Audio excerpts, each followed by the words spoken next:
کہ نبی کریم صلی اللہ تعالیٰ علیہ وسلم نے فرمایا بنی اسرائیل کے اندر ایک بندہ تھا جس نے 99 قتل کیے تھے، جس نے 99 قتل کیے تھے۔ قاتل 99 انسانا، پھر وہ نکلا لوگوں سے پوچھنے کے لیے، ایک راہب کے پاس آیا، تارک دنیا کے پاس آیا، اس سے پوچھا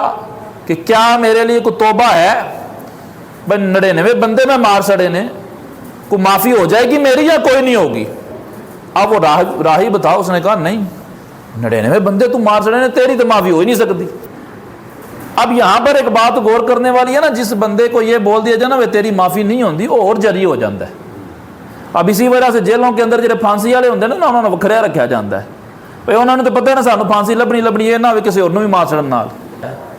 اب اس کو جب اس نے کہا کہ جناب نہیں تمہاری معافی نہیں ہو سکتی، اب وہ گویا کہ مایوس ہوا تھوڑا سا، بھئی یہ کیا ہوا، میری معافی نہیں ہو سکتی؟ جب نہیں معافی ہو سکتی چلو اس نے 100 پورے کر دی، اسی کو قتل کر دیا۔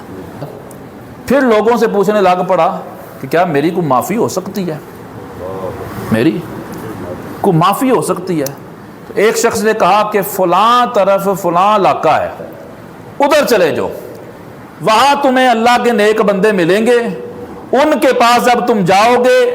توبہ کرو گے تمہاری انشاءاللہ معافی ہو جائے گی۔ اب وہ بندہ جب جانے لگا تو راستے میں ہی اس کو موت آ گئی۔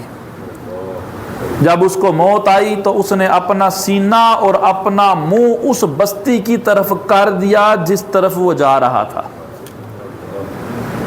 آقا کریم علیہ السلام نے فرمایا کہ فناء بصدرہ نحوہا، اپنا سینہ اس طرف کر دیا جہاں اللہ کے نیک بندے رہتے تھے، اپنا منہ بھی اس طرف کر دیا جہاں اللہ کے، پتہ چل گیا بغداد شریف اور ادبن منہ کرنا بالکل درست ہے جی بھائی، وہ بھی تو یہی کہہ رہا ہے حضور نبی کریم علیہ السلام کی، یہ متفقن علیہ ہے، بخاری کے اندر ہے، مسلم کے اندر بھی ہے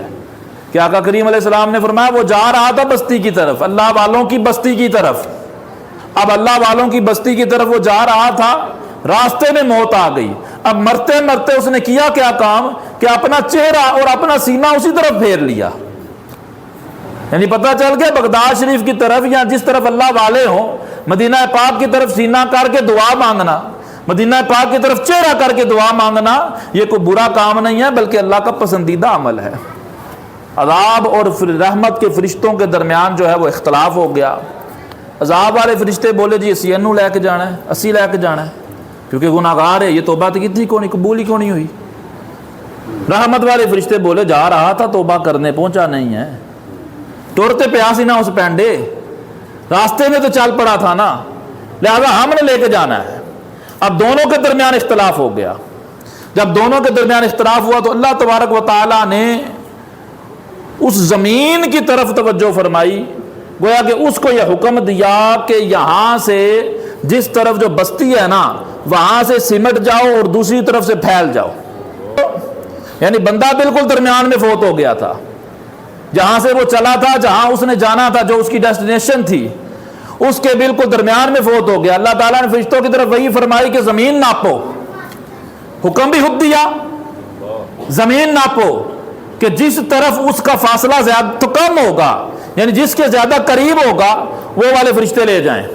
اگر گھر کے قریب ہوگا تو عذاب والے لے جائیں، اگر توبہ والی بستی کے قریب اللہ والوں کے قریب ہوگا تو وہ لے جائیں۔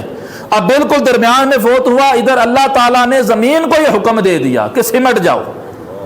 ادھر سے سمٹ جاؤ اور ادھر سے پھیل جاؤ۔ اب ادھر جب سمٹی، اللہ والوں کی بستی کے وہ قریب ہو گیا تو اس بندے کو رحمت والے جو ہیں وہ فرشتے لے گئے اور اللہ تعالیٰ نے اس کو معاف کر دیا، اس کی مغفرت ہوگی۔ یہ ایک اور گل بھی بڑی سونی بیان کی علماء نے، اللہ تعالیٰ نے وہ میت نو نہیں سرکایا، کیوں؟ کیونکہ وہ توبہ کرنے جا رہا تھا، جب وہ توبہ کرنے جا رہا تھا تو وہ اللہ کا پیارا بندہ بن گیا تھا، تو جب وہ اللہ کا پیارا بندہ بن گیا تو اللہ تعالیٰ نے اس کو یہ اعزاز دیا